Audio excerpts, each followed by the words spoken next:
Hello good evening viewers, welcome to my channel. போன வீடியோவில் நம்ம நிஃப்டியோட மூமெண்ட், அதாவது ஒரு ரேஞ்சு பவுண்டாக இருந்தது. அதாவது ஆப்ஷன் ஒரு ரேஞ்சு பவுண்டில் இருந்தது. ஆனால் நிஃப்டி ஸ்பாட்டு நேற்றைய லோவை உடச்சிட்டு 70 பாயிண்ட் கீழே போனது.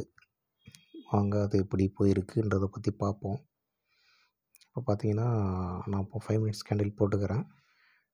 5 மினிட்ஸ் கேண்டிலில் நேற்றைய லோ பார்க்குறோம். இப்போ நேற்றைய லோ பார்த்தீங்கன்னா 580 அப்படின்றது நேற்றைய லோ. அதுக்கு அடுத்தது இன்னைய லோ பார்த்தீங்கன்னா 510, அதாவது போன நேற்று ஹைலேருந்து ஒரு 70 பாயிண்ட் கீழே போயிருக்கு இல்லைங்களா. அப்போ ஸ்பாட்டு கீழே போகும்போது புட்டு, அதான் ஆப்ஷனில் இருக்கிற புட்டு ப்ரைஸ் நேற்று ஹையை உடச்சிக்கிட்டு மேலே போயிருக்கணும். அதாவது நேற்று லோ உடச்சிக்கிட்டு ஸ்பாட் மார்க்கெட்டு 70 பாயிண்ட் கீழே போயிருக்கு. அப்போ என்ன பண்ணியிருக்கணும், புட்டு 70 பாயிண்ட் மேலே போயிருக்கணும். அதாவது நேற்று ஹையிலேருந்து மேலே போயிருக்கணும். அதாவது நேற்றைய லோ ஸ்பாட் மார்க்கெட் பிரேக் பண்ணும்போது புட்டு 500-600ன்ற புட்டு நேற்றைய ஹையை உடச்சிட்டு ஒரு 30 பாயிண்ட்டு இல்லை 70 பாயிண்ட்டாவது போயிருக்கணும். வாங்க செக் பண்ணி பார்ப்போம் ஆப்ஷனில் அப்படி நடக்குதான்றது. இது எதுக்காக சொல்கிறேன்னா, ஒரு அவேர்னஸ். ஒருவேளை ஆப்ஷன் ட்ரேடிங்கிறது ஒரு ஏமாற்று வேலையா அப்படின்றத பற்றி நீங்கள் தெரிஞ்சுக்கணும். ஏன்னா உங்களுக்கு மார்க்கெட் இறங்க போகுதுன்னு தெரியுது. அப்போ புட்டு வாங்கலாம் இல்லையா, புட்டு வாங்கி ப்ராஃபிட் பண்ணியிருக்கலாம் இல்லையா. ஒரு வேளை நீங்கள் புட்டு வாங்கியிருந்தால் என்ன ஆயிருக்குன்றதை பற்றி பார்க்கலாம். இப்போ நான் இப்போ நம்ம எடுத்துக்கிறது 24,600ன்ற புட்டு பார்க்க போகிறோம். அதாவது மார்க்கெட் என்ன பண்ணியிருக்கு, நேற்றைய லோ உடைச்சிருக்கு இல்லைங்களா. அப்போ நேற்றைய லோ உடைக்கும்போது இது என்ன பண்ணியிருக்கணும், புட்டு நேற்று ஹையை உடைச்சிருக்கணும். வாங்க பார்க்கலாம். நேற்று ஹை என்னென்னா இதோ இருக்குது பாருங்கள், 180 டிவைடடாக காட்டுறேன். அதாவது 9-12 10-10க்கு 180 போயிருக்கு இந்த புட்டு. அந்த சமயம் என்ன இருக்குது மார்க்கெட்டு, நேற்றைய மார்க்கெட்டை போய் பாருங்கள். 10-10க்கெலாம் ஸ்பாட் மார்க்கெட் என்ன இருக்குன்றதை பற்றி பார்ப்போம். ஸ்பாட் மார்க்கெட்டு 10-10க்கு என்ன இருக்குன்னு கேட்டிங்கன்னா,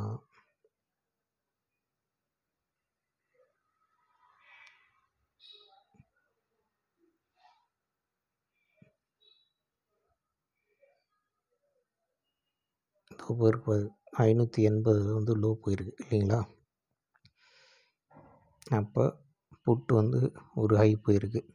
அதாவது போன ஹை என்னன்னு கேட்டிங்கன்னா 180 அப்படின்றது ஹையை அது நேற்று பதிவு பண்ணியிருக்கு. இன்றைக்கி என்ன பண்ணியிருக்கு அப்படின்னு பார்த்தீங்கன்னா, மார்க்கெட்டு எத்தனை மணிக்கு அந்த 580, அதாவது எக்ஸ்டர்டே லோ பிரேக் பண்ணியிருக்குன்னு பார்ப்போம். அது பிரேக் பண்ண டைம் பார்த்தீங்கன்னா 12:20. 12:20 அப்போ என்ன பண்ணியிருக்குன்னா பார்த்தீங்கன்னா உங்களுக்கே தெரியும், 12:15 அந்த டைமில் இந்த கேண்டில் வச்சுக்கலாம். இந்த கேண்டிலோட டைம் தான் கரெக்டாக இருக்கும். 12 மணிக்கு 571 க்ளோசிங் கொடுத்துருக்கு. அப்போ புட்டோட கேண்டில் என்ன இருக்குது அப்படின்றத பற்றி பார்ப்போம். அதாவது 24,600ன்ற புட்டு 12:30 மணிக்கு என்ன இருக்குது அப்படின்றத பார்ப்போம். அது என்ன பண்ணியிருக்கணும், நேற்று ஹை கிட்ட போயிருக்கணும் இல்லைங்களா. ஏன்னா மார்க்கெட் நேற்று லோ கிட்ட போகும்போது இந்த புட்டு என்ன பண்ணியிருக்கணும், நேற்று ஹை கிட்ட போயிருக்கணும். 12:30 மணிக்கு பாருங்கள் அது எங்கே இருக்குது. நேற்று ஹை பார்த்தீங்கன்னா 180. இன்னி ஹை பார்த்தீங்கன்னா அது ட்ரேட் ஆகிட்டு 12:30 மணிக்கு ட்ரேட் ஆன ப்ரைஸ் 144 தான் ஹை போயிருக்கு. அப்போ 40 பாயிண்ட்டு இங்கே காணும். நேற்று 180 இருந்தது. 580 இருக்கும்போது இன்றைக்கி பார்த்தீங்கன்னா மார்க்கெட் 24,570 போயிடுச்சு. ஆனால் இது பார்த்தீங்கன்னா 140 நிற்கிது. அப்போ பார்த்தீங்கன்னா நேற்றைய ப்ரைஸு, அதாவது நேற்று ஹையை அது உடைக்கவே இல்லை. அப்போ நீங்கள் நேற்றைய லோ உடைச்சிருச்சு அப்படின்னு புட்டு வாங்கியிருந்தீங்கன்னா என்ன ஆயிருக்கும், உங்களுக்கு ஒன்றும் கிடச்சிருக்காது. அதாவது கிடச்சிருக்கும், அது எப்போ கிடச்சிருக்குன்னா இன்றைக்கி ஒரு லோ போயிருக்கு மார்க்கெட்டு. அதாவது இன்றைக்கி வந்து அதுலேருந்து ஒரு 70 பாயிண்ட் போயிருக்கு கீழே.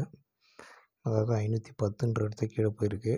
ஆனால் நம்ம புட்டு பாருங்கள், 24,600ன்ற புட்டு எவ்வளோ ஏறி இருக்குன்றதை பாருங்கள். அது 70 பாயிண்ட் போனதுக்கு இது போன மூமெண்ட்டு பார்த்தீங்கன்னா 185, 140லேருந்து 185, அதாவது 40 பாயிண்ட். 70 பாயிண்ட் மூமெண்ட்டுக்கு இவங்க 40 பாயிண்ட் தான் மூமெண்ட் கொடுத்துருக்காங்க. இது வந்து ஆப்ஷன் ட்ரேடிங்கில் இது இப்படி தான் நடக்கும். ஏன்னா இது நேற்று ஹையிலேயே வாங்கியிருந்தாங்கன்னா நிறைய பேர் இன்னும் ஹோல்ட் பண்ணியிருந்தாலும் அவங்களுக்கு ப்ராஃபிட் வந்திருக்காது. 185ன்றத ஹையாகவே ஃபிக்ஸடாக வச்சுட்டாங்க. இனிமேல் இது வந்து 185 உடைக்குமான்றது சந்தேகம்தான். ஏன்னா இந்த புட்டோட ஹை 185 வந்து ஃபிக்ஸட் ஆகிடுச்சு. இனிமேல் அது கொஞ்சம் கொஞ்சமாக கரைஞ்சிரும். அதனால் ஆப்ஷன் வந்து வாங்கி ஹோல்ட் பண்ணுறது உங்கள் கேஷுக்கு வந்து ரொம்ப தீங்குங்க. இது வந்து அண்டர்ஸ்டாண்ட் பண்ணிட்டு தான் நீங்கள் ட்ரேடிங்கே பண்ணணும். சும்மா பிளைண்டாக வந்து மார்க்கெட் வந்து லோ உடைக்குது, மார்க்கெட்டை வந்து ஹையை உடைக்குது அப்படின்ட்டு நீங்கள் வந்து மார்க்கெட் ஹையை உடைச்சிட்டோன்னா போய் கால் வாங்குறது, புட்டு வந்து லோ உடைச்சிருச்சுன்னா அது புட்டை வாங்குறது அப்படின்னு மாற்றி மாற்றிலாம் பண்ணக்கூடாது. அப்படின்றத உங்களுக்கு ஒரு அவேர்னஸ் க்ரியேட் பண்ணுறதுக்காக தான் இந்த வீடியோ போட்டிருக்கேன். இப்போ வந்து மார்க்கெட் பார்த்திங்கன்னா நேற்று வந்து க்ளோசிங்கை விட எல்லா க்ளோசிங்கும் பாருங்கள், கால் சைடு, இந்த சைடு இருக்கிறது கால், இந்த சைடு இருக்கிறது புட்டு, எல்லாமே மைனஸில் தான் முடிஞ்சிருக்கு. அதாவது காலும் ப்ரீவியஸ் க்ளோஸ் கீழே தான் முடிஞ்சிருக்கு, புட்டும் ப்ரீவியஸ் க்ளோஸ் கீழே தான் முடிஞ்சிருக்கு. அப்போ பார்த்தீங்கன்னா உங்களுக்கு என்ன தெரியுதுன்னா, நேற்று வாங்கி வச்சுருந்தவங்க எல்லாத்துக்குமே மார்க்கெட்டு இறங்குனாலும் லாஸில் தான் இருக்குது, ஏறினாலும் லாஸில் தான் இருக்குது. இதனால் நீங்கள் பை பண்ணி ஹோல்ட் பண்ணுறதுல எந்த பிரயோஜனமும் கிடையாதுன்றதை இந்த வீடியோ மூலம் தெரிஞ்சுக்கலாம். இது எப்படி பண்ணலாம், எந்த நேரத்தில் பண்ணலான்னு ஒரு டைமிங் இருக்குது, ஒரு பிரேக் அவுட் இருக்குது. அந்த மாதிரி டைமில் தான் நீங்கள் ட்ரேடிங்கே பண்ணணும். சும்மா மார்க்கெட் கீழே போகுது மேலே வருதுன்றது காரணத்துக்காக தான் நீங்கள் கால் புட்டெல்லாம் வாங்கி வச்சுட்டு ட்ரேடிங்கே பண்ண முடியாதுங்க. இது வந்து அவேர்னஸ்க்காக இந்த வீடியோ போட்டிருக்கேன். மேலும் விவரங்களை அடுத்த வீடியோவில் நீங்கள் பார்த்து தெரிந்து கொள்ளலாம். இந்த வீடியோ பிடிச்சிருந்தால் சப்ஸ்கிரைப் பண்ணுங்கள், லைக் பண்ணுங்கள், கமெண்ட் பண்ணுங்கள், உங்கள் ஃப்ரெண்ட்ஸோடு ஷேர் பண்ணுங்கள். மேலும் டிஸ்கிரிப்ஷன் பாக்ஸில் வந்து என்னோடய வாட்ஸ்அப் குரூப் லிங்க் கொடுத்துருக்கேன். அந்த லிங்கை கிளிக் பண்ணி ஜாயின் பண்ணிக்கிங்க. உங்களுக்கு அப்போ தான் உடனுக்குடன் அப்டேட்ஸ் கிடைக்கும். மேலும் மற்றொரு வீடியோவில் உங்களை சந்திக்கிறேன். நன்றி, வணக்கம்.